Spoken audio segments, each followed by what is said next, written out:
Okay. Okay. I was, interested in bicycles. Yeah. Bicycles. Yeah. Okay. And how did that go? It went great, and I could have centered my entire life around it until I found out they have cars. And then the passion left? Yeah, then it was cars. Uh-huh. And then I found boats, and boats were way more interesting than cars because with a boat you can get a car if you do it right. Yes. But, at some point boats became, there was a famous quote, a life well spent is one spent mucking about in boats. Really? I never heard that one before. Quite famous. Maybe not exactly that, but there's nothing more satisfying than a life spent mucking around in boats. Wow. Welcome to the Driving to the Rez podcast. This is Inelia. And this is Larry. Just a quick note. If you're hearing this, you're on our free feed, which means you'll only get the first part of this conversation. To access the rest, go drivingtotherez.com and subscribe to the Wisdom Keeper Hour. Join us and our expert panelists for detailed insights and the after party where you're invited to join in the conversation. Head over to drivingtotherez.com and become a subscriber. Your $8 subscription keeps this podcast ad-free and helps us keep the lights on and maybe even get a decent cup of coffee. More importantly, it connects you with a community of passionate wisdom keepers like yourself. So if you're ready to go deeper, join us at drivingtotherez.com and support the journey.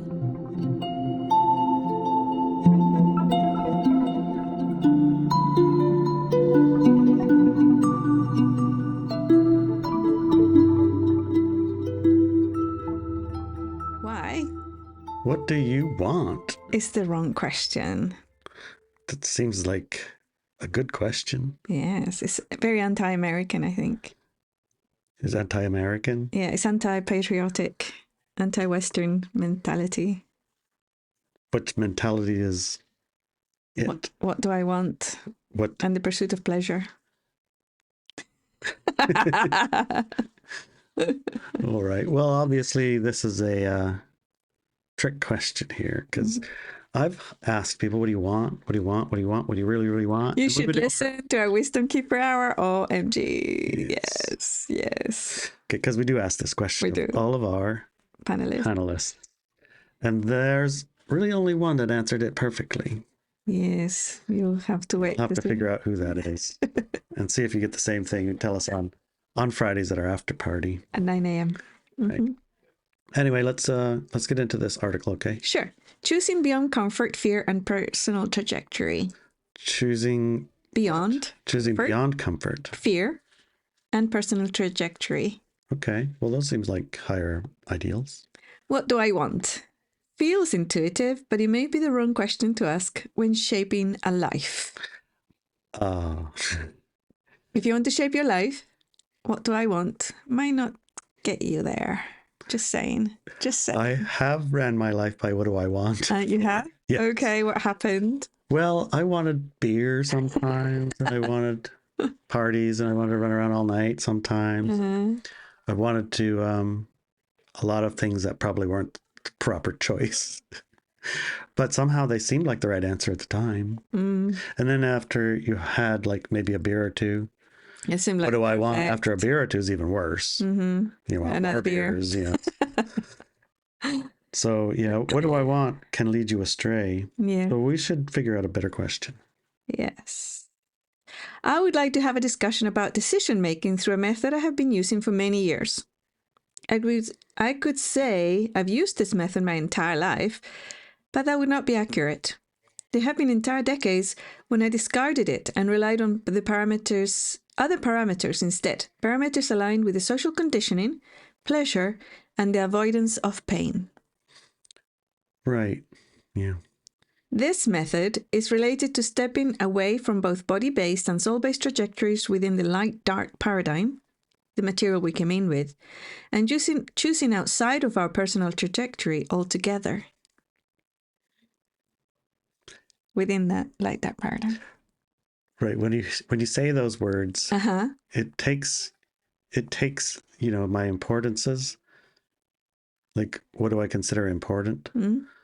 And usually some of them things are like, well, it should be warm, it's important that it's like delicious food maybe, or, important that the family's protected. I mean, these are reasonable importances, but they are like very, I guess what I call them base importance. They don't take into consideration, well, why am I here? Why am I born? You know, the spiritual aspect of it, the bigger aspect. And when you're saying those things, it's like, it doesn't like I feel guilty for having those also. It's that I feel like there's more. There's more. And that's right. I'm beginning to remember there's more. That's kind of how it feels. Cool. The idea of a personal trajectory is actually a very recent invention. Really?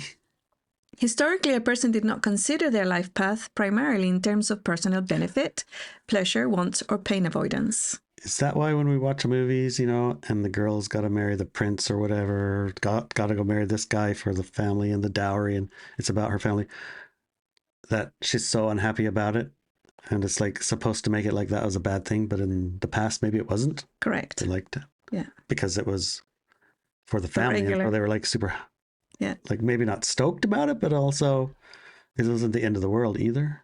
Yeah. But in the movies, it's like they trigger that. Oh no, it's the worst thing in the world. She's going to be so unhappy. And the guy's always horrible. Oh, well, of course he's horrible. It's like, yeah, the guy's always horrible. I'm sure or the girl's really horrible. There were a few horrible ones involved in the process, but for the most part, he couldn't marry the pretty girl. He had to marry the ugly rich one. I don't know I mean, there are ugly rich people and ugly poor people, but there's also just most of them are normal. Yes. I looked at my class photos. I saw class photos from, I think, well, this marrying age, I suppose. And I was looking at all of them and I was like, well, they're just regular old people. Yeah. If you said you have to marry him and you have to marry him and you need to marry him, and it's for the better of our combined families, they would get along just fine. They would, yeah. Yeah. But we don't think about that now. When I lived in England about the marriage stuff, there was a couple of instances when I came across a different culture and their marriage culture thing. One of them was a friend of mine in school. She was from India and her parents were from India. I think she actually was British. She might have been born in England, but her parents were definitely from India and they owned a store. And she had a boyfriend in the school and he was white. And she was talking about arranged marriages and how her parents had already started making inquiries in India about finding her a good husband. And I said, wait, what about your boyfriend? Right?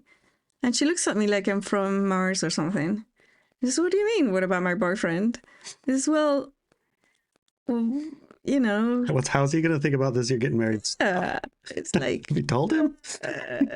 How's that going to go? You know, once they find you a husband, then what's going to happen with your boyfriend? She says, well, yeah. She said, some Indian parents don't let their daughters have English boyfriends. That's true. But my parents wanted me to get it out of my system. Really?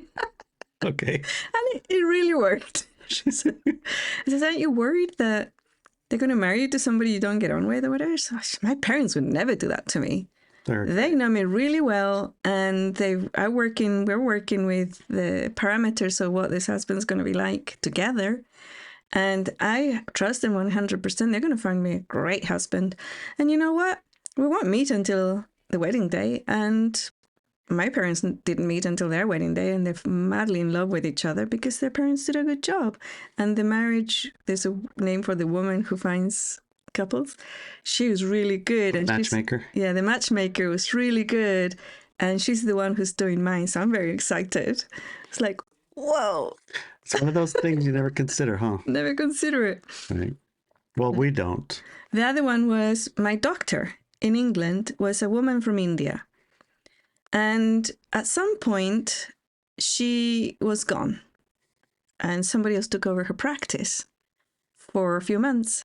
And then she came back and she had this massive wedding ring on and engagement ring, wedding ring, all the things. And she was very happy. And she said, yeah, I'm sorry I had to leave because my mum would take me to the doctor all the time. Says, yeah. And my mum started talking to her about why she left and whatnot. She said, yeah, my parents found me a husband, and I went to India to get married, and now we're back here. We had to do all the visa and everything for him to come back here. And we're like, what? Because my mom was really into romance and all those things. And she said, yeah, I'm very happy. It's like, again, her parents and the matchmaker had done a fabulous job finding her the perfect husband, and she couldn't be happier. And it's like, that is so different to how we were brought up, right? Mm-hmm. With Cinderella and love comes first and romantic love and all the other things. So radically different. Yeah, it is. It is true. And the matchmaking was demographically, they had to be like, it had to be a doctor or better, right? But it's very unlikely to find better because she had stopped at doctor. So that was her range of careers that he had, or equivalent to a doctor. A doctorate in physics was fine, as long as he spent as much time studying as she had. So intellectually and educationally, they were in the same level. At a social strata, there have very strict rules in India about social strata, and they were of the same one, so that matched. And their families were taken into consideration, so that now they were one big family rather than two families, so that they had to get on, right? The parents had to get on. I don't know, so many things. But as she was telling all these things, it's like, wow, that is very, very, very different. Very different to how we were brought up. Yeah. We were basically brought up to figure it out yourself. Well, not just figure out yourself. It's like whoever you be fall in love programmed to who you fall in love with, and that's whoever. Either fall in love with or fall in lust with. It's fine, you know. And yes, no comment. I'm not saying it works great, but it feels nice for a little while. Yes, or whomever will take you. Whomever will say yes. Whomever will say yes. Yeah. Gotta ask 100 for get the one yes. Yeah, there you go. Yeah. So that's very different, isn't it? Choosing outside of the army and myself. In a way, one of the things that my friend said is like it took an entire pressure out of dating and having to find and figure it out yourself when you're still not mature enough to figure out what's good for you. Good point. Like that somebody else more wise can figure it out for you. What would you tell your 17-year-old self? Yes. Now. Yes, exactly. Yes. Boy, I thought you knew everything, didn't you? And it wasn't like she had one choice. She had tons of choices. And so they don't just come up with one. They get to choose as well. And then the kids choose each other, or the adults, young adults. Because my doctor was pretty young. She out of the university recently, her first practice, right? Mm-hmm. So still for Indian standards quite old, but not for the doctor class, right? Because you need to have a lot of years of study under your belt to become a doctor. So like all systems though, if you're going to have your parents picking your husband/wife, you better be careful about picking your parents properly. Yes. Pick your parents with care. Pick your parents with care. Yeah. I saw 2 examples and they were very nice examples, but I've heard of really horrible, nasty stories too, coming from that culture. So, Yes, indeed. Yeah. So, our natural state is to be cradled within the human collective. As part of that collective, we follow the path that brings the greatest benefit and harmony to the whole. So, that's our natural state. The natural state is for the human collective, for our communities and tribes, to take care of children, to take care of the individual, not just a one-way system, right? Right, and that kind of within that cradle is education and all the things that teach us life and making decisions for the tribe and the community, rather than making decisions just for ourselves and what do you want? What do you really, really want? What brings you the most passion? What do you feel passionate about? Oh my God. Yes, whatever. Well, it'll get better because we'll Yes. reframe the question. And when you reframe the question, all of a sudden you go like, ah, Yeah. I see the relief. Yeah. So the whole thing about what do you feel passionate about? And that's a question that I was asked in school when the career guidance person interview. What do you feel passionate about? I was like, passion is a very short-lived energy. Why would I base my entire life on something that only lasts for like a little while, right? Because passion is one of those in like Flames, high level high flame, energies, high high level. flame that burns out real fast. So no, I don't think I'll base it on that. Yeah. It's like, yes, I looked into the future instead. But You looked into the future instead? I'm like, I don't want to do that. No, I'm not doing this. I like it right now, but I don't want to do it later. No, I don't want to do that. When I saw into the future as a teenager, when I really looked into the future, I thought it was fantastic and amazing. What It I was meant very is, different. what are you passionate about? You might answer the question. Oh, I'm yeah. passionate about, I don't know what you were passionate about when you were whatever age you were asked. Mhm. What was it? Music, possibly, yeah. So you could And say, ballet. if you have focused on doing that, how would that not have served you well? It was, yeah. It wasn't that it wouldn't serve me well, but it was too narrow. I just saw it as too narrow. It was very narrow. It didn't make sense to me. Not for your like purpose of being. Yeah, yeah. A nice diversion, but not something to. Very narrow. You can only, like, if the world needed to buzz better, right, then music was a very narrow field of humanity, their lives. And ballet was even smaller. Ballet, people who love ballet, it's like. It's the entire world in the ballet world, but not outside of it. Yes. Okay, Yeah. got it. Yeah. Yeah.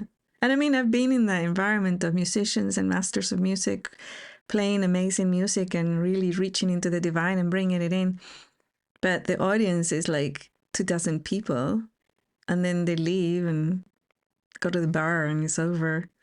It's not long lasting. Right? For them, yeah. For them, having that level of mastery over their instruments is amazing.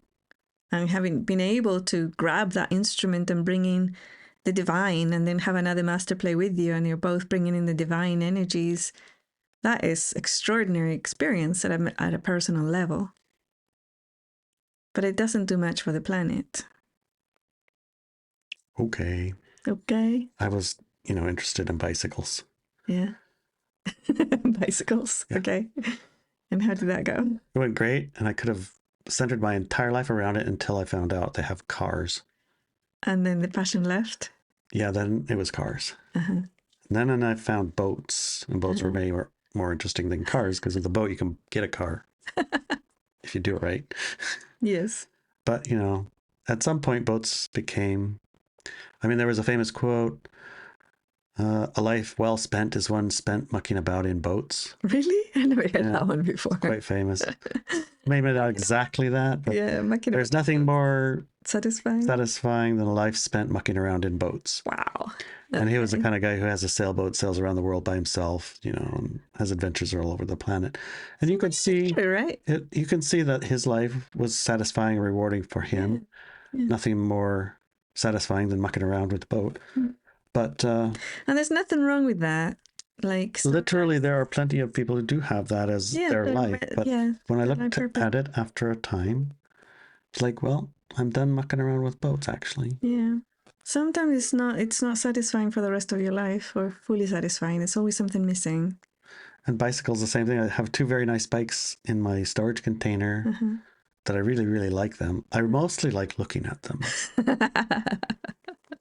It's a strange thing. They just give me a great deal of satisfaction to look at them, to touch them, and connect with that time in my life where I used to ride them all of the time. And now I don't really ride them so much because I did take them for a few rides and it wasn't as satisfying as like the first ride. Yes. Same with the car. It's like, yep, we made it to the house again.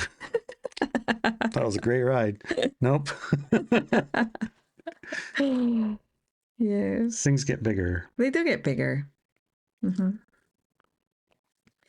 So it is widely recognized that we're living in unnatural times. As a result, our natural way of making decisions has become difficult and largely forgotten.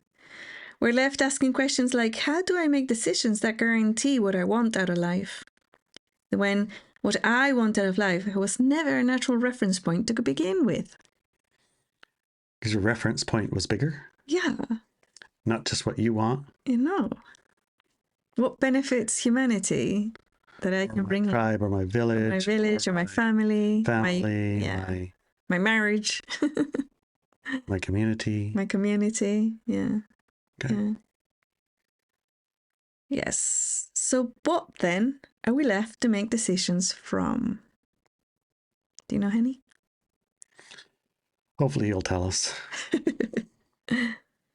Most people rely on either body or soul to guide them through the decision-making process while leaving larger existential considerations entirely out of the room.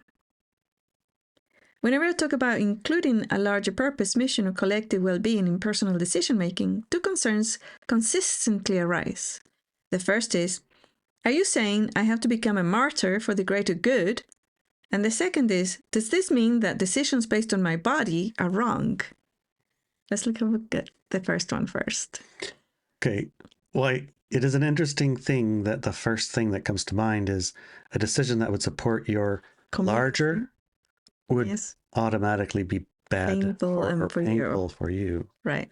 Isn't that interesting? It's interesting. It's just like the arranged marriage type of a thing we're talking about. The assumption is, well, my parents will pick terrible choices. They will have none of me in mind. They don't know who I am, right? Like, you know who you are when you're 17. You know everything. You know everything. You know the whole world. Or 18 or 19 or 20 or whatever. Yeah. But that is I know that the knee-jerk reaction for a lot of people is to think that by making a choice that's not taking themselves into consideration first, that somehow they're going to have to suffer because of it.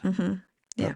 And also the we decision includes you. You're a part of that. You're part of that. Yes. And a healthy that whole is actually, I think, a benefit to you. Yes. Exactly. Yeah. Yeah. It's taken a lot of manipulations to make that whole less healthy for you. Have you noticed that? Yeah. Now we have,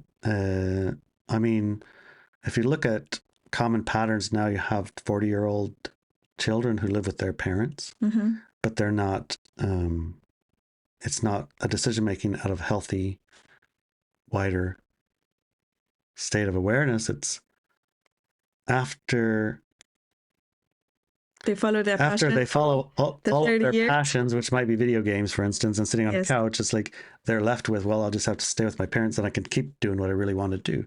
I just mostly sit on the sofa and watch and play video games. Right. So it came to the same place in a way. You're still living in a larger family sense, but a dysfunctional larger family. Not really to support the family, but because that family can support you. Yes, exactly. It's the other way around. Yes, twisted. Twisted, yeah. That's so silly. Yeah. I did wonder about that once in a while. It's like, I thought extended families and larger families, and that was a healthy system and they got stronger. But I don't think in the family dynamics that we have nowadays, if all of my family, we're living with them, can you imagine? You have to take care of how many adults now? Well, it's not that I would have to take care of that many adults. It's that. Well, that's the dynamic. Addicts and their. Exactly. That's the dynamic, isn't it? It's not like they're going to be bringing any type of support and joy and larger benefit to the... Right, because their answer to what do I want is what's guiding their life. Exactly, yeah. And which at the moment, is why it makes it impossible to have the natural... Yeah. The natural state work. It just doesn't work. Yeah. Crazy. Yeah. You would have to be a martyr to do it now. Yes, you have to be a martyr. But you can do it for other larger cells, right? Sometimes the larger good is throw your kids out of the house. And sometimes it's making sure they don't pass the driving test so they stay.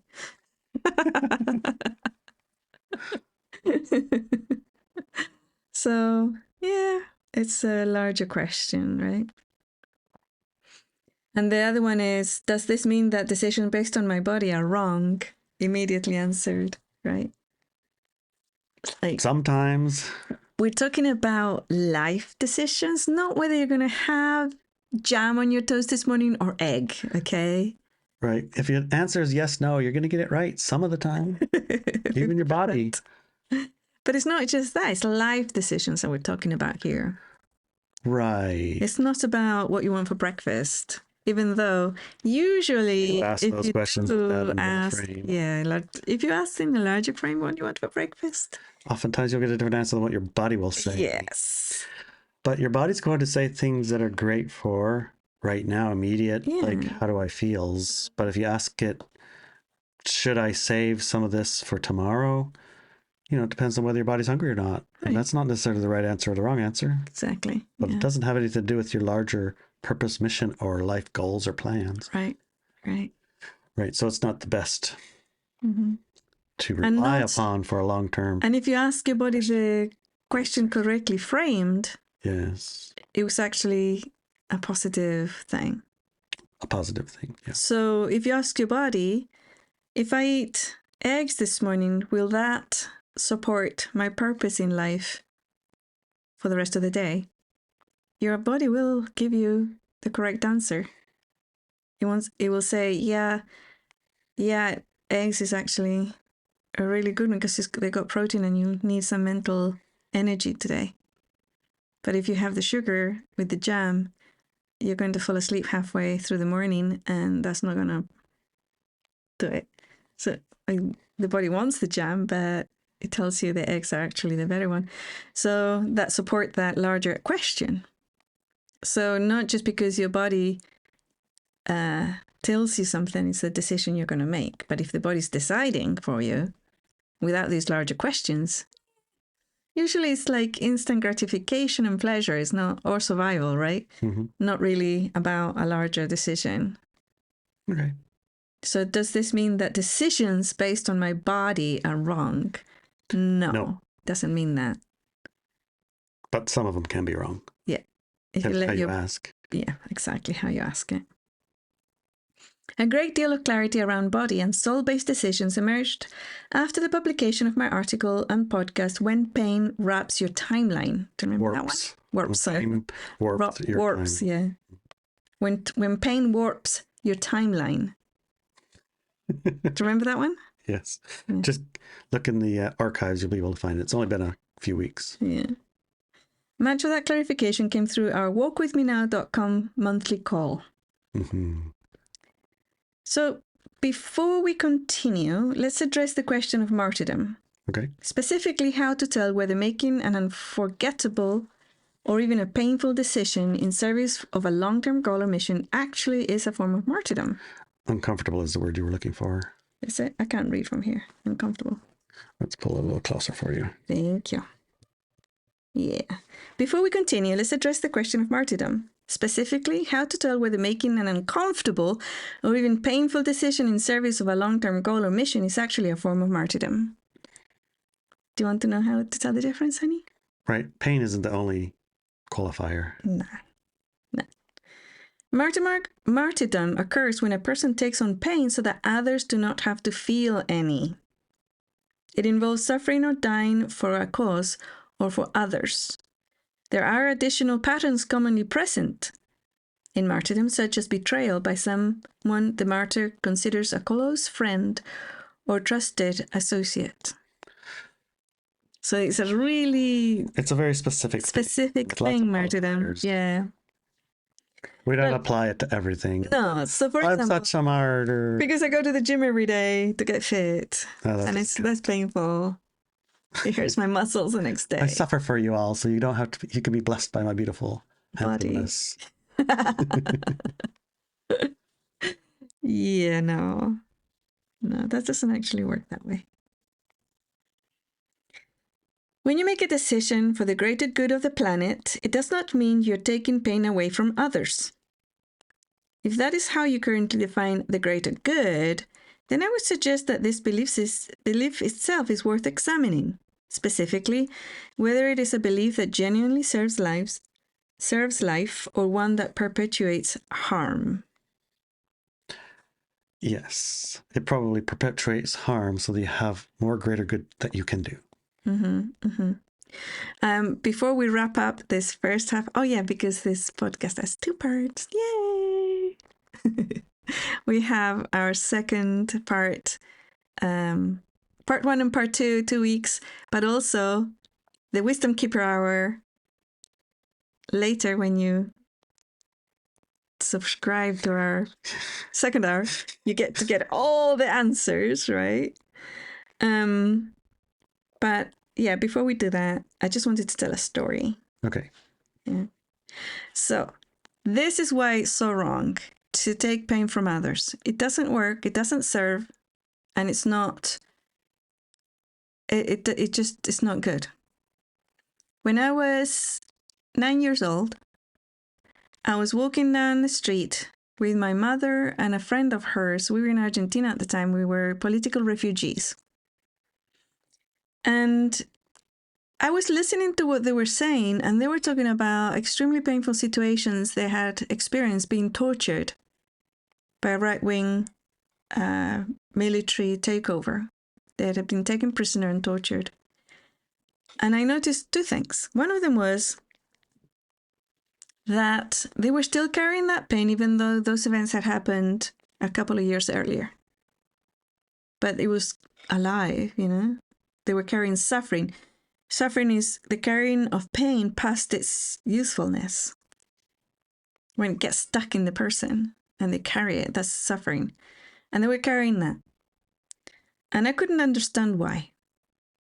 And the other one was that pain was huge. And I can't remember what I asked my mom about it at the time. And like something like, why are you still in pain? Something like that. That happened 2 years ago or something like that. And she says something in the nature of, because it doesn't just go away. It gets stuck. Mm-hmm. We can't just let it go. It just stays there. Or something like that. I mean, I was 9, you know? And I thought, and is that true for the rest of humanity? And the entire planet? And she said, yes, that's true for the entire planet. And I'm like, well, if we want the world to buzz better, all I have to do is take away all that pain. And then it'll buzz better because it'll be all gone. They can't take care of it. They can't get rid of it, but I can take it. And then they won't have it anymore. Nice idea. The worst idea ever. I was 9 years old with an undeveloped emotional body, and I go and take the pain of the world and pull it into me. I lasted about 2 milliseconds before I fainted. And then I woke up in so much pain, it's like, push it away, right? Send it back. It was the worst thing ever. Sounded good. It sounded good as a theory. It was the worst experience probably of my entire life. Okay, well, it was horrible. Now that is martyrdom. And I didn't have an iota of an atom of martyrdom inside of me. And it's like, no, have it back, man. It's like, Jesus Christ, that's not good. This is not good. And that's how I learned about why that is such a bad idea. Well, it's called touching the hot stove, honey. Yes. If you touch it and it burns, you don't do that again. Well, Right. Yeah. Well, I teach that suffering disables individuals. I make no secret of the fact that for me, any teaching that frames pain as inherently good or necessary for you or for others is a harmful teaching. It validates and normalizes suffering. I teach that suffering disables individuals and entire populations, period. Right, but you've mixed pain with suffering. Pain is message. Yes, that's what I said. When the pain is natural. You touch that stove, it's going to burn, right? You have a loss, it's going to hurt. But if you hold on to that, right? And it's called trauma or whatever. So you hold on to it and months go by and years go by and you're still holding on to it, then that disables. That's suffering and that disables. Right, but pain itself, it's a damn good teacher. You don't do that again. I could tell you 100 times, don't touch that, but you touch it and you feel the pain. You say, oh, okay. But some Pain people, is necessarily in that sense, suffering. yeah, but some people think that they have to give a little baby pain in order to stop it crying, for example. And that is warped. It's not Well, that's different, good, isn't it? right? It's not good. Yeah. So pain in that sense, no, it's not going to teach you anything. It's going to disable the child. Right. We have nuance, of course. Mm-hmm. Yeah. But in general, if your method of training is through pain, Not good. It's going to not really a great idea because the torture and pain as teacher will eventually turn into suffering. Mm-hmm. So that's the point, right? Yeah. Not that one painful message is going to ruin you for life. It might say, hey, I learned a lesson. I'm not doing that, I promise. Like you. Mm-hmm. Yes. Taking on the suffering of the world. Do that for 1 millisecond. Say, okay, you don't have to teach me. I think it was less than a millisecond. I got it. Oh my god. Got it overdone. Don't do that. Don't do that. Don't do that. But that's not what you teach. You don't teach, go try it and see how horrible it is, and then you'll understand. No. You're here to take on the pain of the world to make you a better person. No, I don't teach that. Okay. It's going to kill you, literally. Just wanted to make sure that people understand what you're talking about, because often as not, they'll hear something and they'll just turn that into the wrong interpretation that makes them right and proves you wrong. And if you're here to do that, maybe you're listening to the wrong podcast. I think so. Yeah. You're going to hate us. Give us 1 star, please, so we know who you are. No. Okay. Anyway, so in the second part next week, we're going to talk about a better decision-making question. Okay? Because now I'll share the method I use to make decisions. I use it most days for both the smallest and largest choices in my life. And it consistently produces positive results. Okay. It's just magical. Okay? And I'm going to say what the question is, and then we're going to evolve it in the next week. And the question is, does this choice support the mission I am here to fulfill? Rather than, what do I want? Does this support my mission? Is much better. And of course, that opens up a whole new can of worms. What is my mission? Yes. Yes. I'll see you next week. We'll explore it in the second hour, honey. Oh, that's true. We'll see it in about 1 second. Okay. With some of our panelists, the wisdom keepers. We're going to ask them the first question. What do you want? What do you want? And let's see what their answers are. Okay. Okay. Love you, honey. Join us for the rest of this conversation at drivingtotherez.com. And when you go to drivingtotherez.com and you join in the rest of the show, rest of the second hour, you also get to join in the after party. 9 o'clock on Fridays, we all get together, including you. Adelina. Adelina, What do you want? What do you have for us today? Yeah, what do you want? I want to know what you want. What do you want? What do you really, really want? What do you want? Right now, breathe. Okay. I want to breathe. Okay, good job. All right. So this week's article, what do I want, is the wrong question. Well, okay, then. I'm What do you like, want, really? though? What is going on? Well, tell me The what- wrong timeline? Tell me, what do you want? Well, what do I want? Every day I want like maybe more time. Time. More time, yes.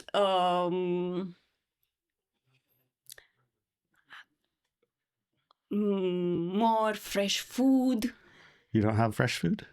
I do, but I feel like I want, want some more fresh more food? She said more. Food? Yes, like more, you know. More fresh food. Okay. Yes. Mhm. Yes. But do you want solutions for those wants? Yeah. Go to Costco. They got lots of fresh food. Yes, yes. Thank you, but that And you could get up I said I earlier. want time, so Get up also earlier and go to bed later. Instant more time. all right. Then now your what you want's going to be like, I want more sleep and I want less driving. Yes. Okay.